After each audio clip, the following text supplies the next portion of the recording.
ঘরের কাজ যদি ভালোবাসার মতো হতো, করতে হইতো না কিন্তু হয়ে যেত, তাহলে কতই না মজা হতো।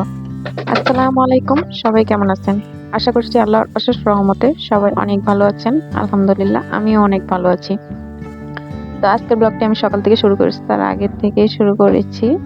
তো এখানে আমি সকালবেলা উঠেই বিছানার চাদরটা চেঞ্জ করে নিচ্ছি, কারণ আজকে চাদরটা দিয়ে দিব। অনেকদিন হয়ে গেছে, আর যেহেতু বাচ্চা ঘরে আছে তো চাদর তাড়াতাড়ি ময়লা হয়ে যায়। আর আমি আগে অলক্লাত বিছিয়ে রাখতাম, তো অলক্লাতটা আমি আসলে নিচে নামিয়ে দিয়েছিলাম, যেহেতু ঠান্ডা একটু মানে অলক্লাতে বসলেও ঠান্ডা লাগে, তো এই জন্য। কিন্তু অলক্লাতটা না থাকার কারণে আর বেশি মানে কষ্ট হয়েছে আমার।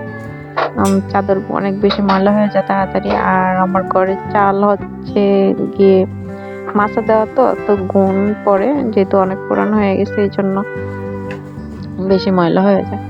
তো এই জন্য আবার আমি অলক্লাটটা উপরে উঠিয়ে দিচ্ছি আর চাদরটা নামিয়ে নিচ্ছি। চাদর বালিশের কাভার এগুলি সব নিয়ে গেছি যে ভিজিয়ে দিব আর কি, তো নিয়ে যাব, ভিজিয়ে দিয়ে নাস্তার রেডি মানে আয়োজন করবো আর কি।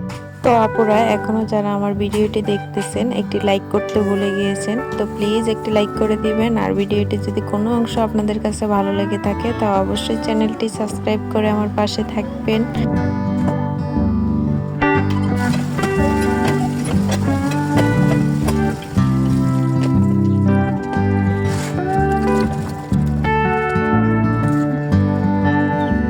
তো আমি এখানে কাপড় চোপড়গুলি ভিজিয়ে দিলাম। আর এখানে দেখুন আমি নাস্তা যে বানাবো, তো নাস্তা বানানোর আগে এই জন্য ভিজিয়েছি যে আমার যে পিড়া বেলুনটা ছিল ওটা না অনেকটা বেশি হয়ে গেছে, আটা আটকে গেছে।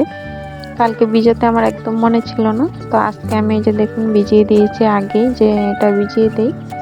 তো এটা ভিজিয়ে রেখে আমি কাপড়গুলো ভিজিয়ে দিচ্ছি। তো নাস্তা বানাতে যাবো, আমার পিড়া বেলুন আরেকটা আছে, ওইটা দিয়ে আমি নাস্তাটা আজকে বানিয়ে নেব। তো দেখতেই পাচ্ছেন নাস্তা শেষ করে আমি এখানে যে রান্নাটাও বসিয়ে দিচ্ছি। আর আজকে রান্নাটা খুব শর্টকাটে রাখছি, যেহেতু অনেকগুলি কাপড় ভিজেছি, কাপড়গুলি ধুইতে হবে, তো এই জন্য আমি আর বেশি কিছু রান্না করে নেই। আর টমেটো টক রান্না করছি, আর এখানে একটু মাছ, সিলভার কাপ মাছ ছিল আর কি। তো ওই মাছটা এমনিতে খেতে সবাই চায় না, একটু পছন্দ কম করে, কিন্তু মাছের সাথে আনছিলাম তো 2 পিস মাছ ছিল, মানে পুকুরের দরা মাছ আনছিলাম যে তখন। তো মাছটা তো আর নষ্ট করে লাভ নেই, তো ওইটাকে আমি কাটা খুলে সিদ্ধ করে কাটা খুলে বোনা করে নিয়েছি। আর বোনা করার পরে দিয়ে দিয়ে ভাত চুলায় রেখে আমি এখানে থালা বাসন ধুতে চলে আসছি। যে থালা বাসনটা ধুয়ে পাতের চালটা দিয়ে দিব, দিয়ে তারপরে আমি মানে কাপড়গুলো ধুয়ে ফেলবো আর কি, গোসলগুলি সেরে ফেলবো সবার। তো আগে তরকারি রান্না করে ফেলছি আর এখন ভাত বসায় রেখে আসছি। তো এখন দেখুন আমি এখানে থালা বাসনগুলো আগে ধুয়ে নিচ্ছি, থালা বাসনগুলো ধুয়ে নিচ্ছি, আর ওই যে পিড়াটা ভিজিয়েছিলাম সেটাও ধুয়ে নিচ্ছি। এখানে যে কাপড়গুলি আমি ভিজেছি এগুলি মানে বাচ্চাদের তো কাপড় আছে, আর এই যে বালিশের কাপড় মানে দিছি, আর আমার একটা বোকরা আছে। তো সবকিছু মিলে অনেক কাপড় হয়ে গেছে আর কি। তো বারবার আমার শাশুড়ি নিষেধ করতেছিল যে এত তাড়াতাড়ি মানে জমায় এত কাজ একসাথে কেন করি, পানি বাবুর ঠান্ডা লেগে যাবে। কিন্তু আসলে যেদিনকে ঘরের চাদর টাদর উঠানো হয় কিন্তু এমনিতেই কাজ জমে যায় বেশি।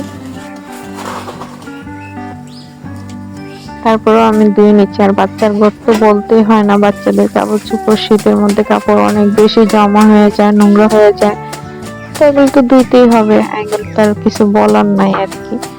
আর যেহেতু একা হাতে করি একটু কষ্টই হয়, তারপর কি করার আছে। সংসারের কাজ তো ওই যে বললাম, সংসারের কাজ যদি ভালোবাসার মতো হইতো করতে হবে না, কিন্তু হয়ে যাবে, তাহলে তো কত ভালোই হইতো, আরামই হইতো। যাই হোক, আমার ধোয়াধাইটাও প্রায় শেষের মতো আছে, মানে কাঁচা হয়ে গেছে কাপড়গুলো। এখন পানিগুলি দিয়ে 3-4 বার ভালো করে ধুয়ে নিব। আর প্রথম ধোয়া দিচ্ছি, তো আরো আমি এভাবে ভালো করে ধুয়ে নিব, অনেকবার ধুয়ে নিলে আমার ধোয়াটা শেষ হয়ে যাবে আর কি।